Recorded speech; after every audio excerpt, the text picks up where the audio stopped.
Good afternoon. Thank you for your attention.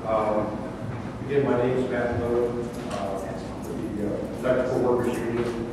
Like a lot of folks, I wear a number of hats that work for unions. My main job is membership development and business development. Brian asked that we spend some time, kind of a class on Unionism 101. Okay, so at the risk of maybe providing you with some information that you're already aware of, we're going to start with some basic information about unions and what they are, a little bit about what the history and structure is. Okay, so you have a decent idea of what they are, because not everybody's going to take a place on this.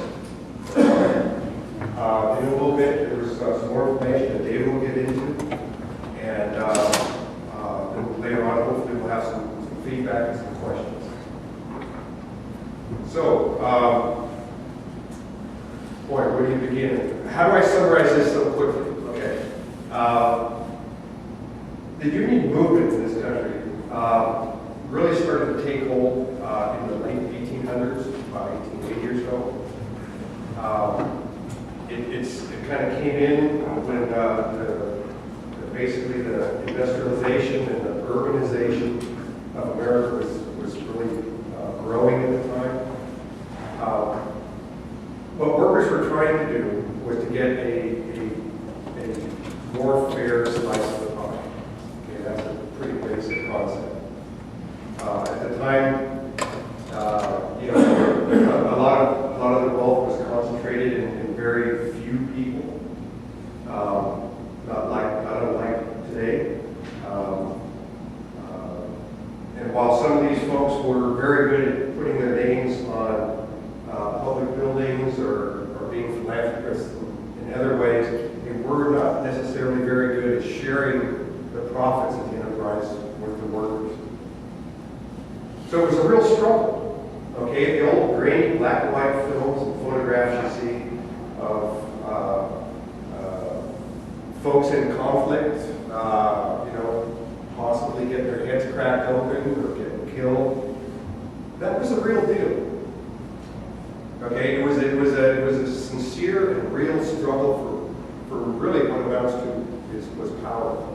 Okay, I mean the whole economic side set to one side. What it is about this power.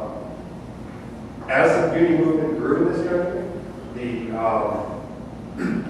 it helped develop the economy. You can see the growth of the middle class as people started to gain a little bit better standard of living. They were able to purchase a lot of commercial goods that helped grow the economic base in this country. You could say a lot of the birth of the middle class in this country was due to unions. Because not only did they raise the living standards of their own members through their wages, health care, pensions, safety on the job, quality of training, it also raised the expectations of other folks that weren't in unions. Right?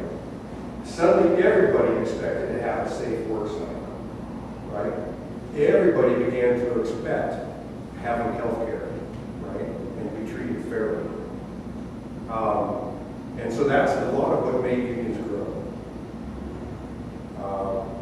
Unions in this country continued to grow probably through about the 1960s, at which time unions in general in this country started to lose members. There's a lot of reasons for this. It's a whole other topic. But part of it is globalization, right? The industrial base in this country shifted to other parts of the world. That was usually a heavily unionized sector, and not only for the people that worked in the factories, but also the people that built factories, such as electricians, right? People that did maintenance on them. So for the last 30 years, we've seen that shift from blue-collar jobs to now where we see just about any job possible being moved to different parts of the world. What's nice about the industry you folks are in is it has to be performed here. Okay? Construction in general has to be performed on site.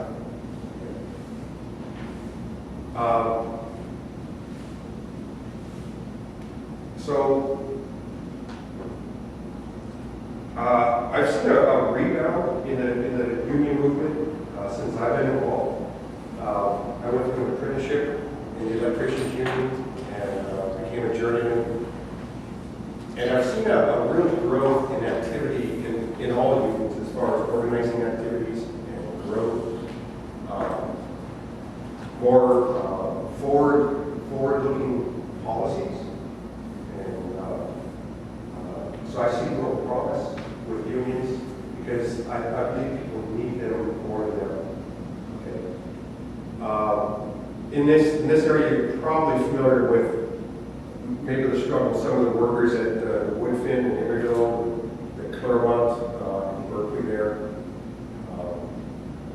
Different things that happen all the time with teachers' unions or with, you name it. What unions do is they give people a voice in their workplace. And that's the real power, and that's the strength of it. Unions are nothing more than a group of workers joining together to work in a collective fashion. That's what a union is. The electrical workers union is called the IBEW, International Brotherhood of Electrical Workers. Actually, we have a lot of sisters in the IBEW. That's just the name. It was started in 1891. It currently has about 725,000 members throughout the United States. It's structured into a number of different branches. For manufacturing, there's in the construction branch, there's what's called electricians, inside Barlow, sound and communication workers, electric sign installers, fiction maintenance, the newly started photovoltaic. So there's a number of different units within the electrical workers union. It's also structured into different local unions throughout the United States together. These local unions in the Bay Area are pretty much structured by county. Okay, so there's a local union in San Francisco, San Mateo, Santa Clara County, that Dave belongs to. You're in Alameda County, that would be IBEW Local 595. We also represent San Joaquin and Calaveras, so that would be Stockton, Tracy, Antigua area. So that's how the IBEW is structured itself. It's a very democratic organization. I don't know if there's many institutions in this country that are more democratic than the union. Okay, they're formed by workers.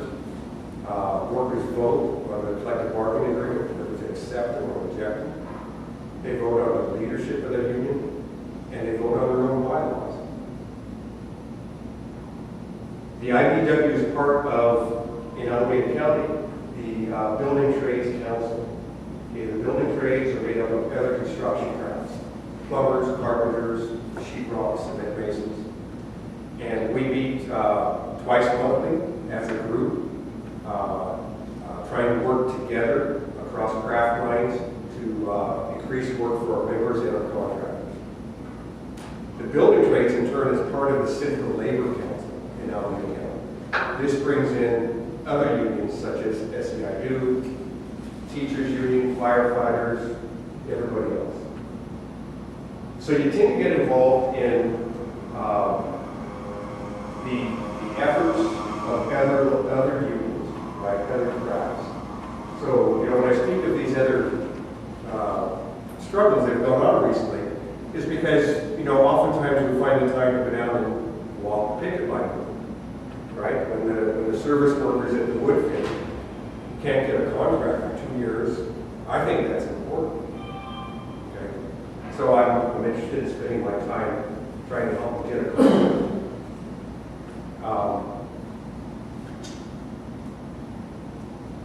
So let's see.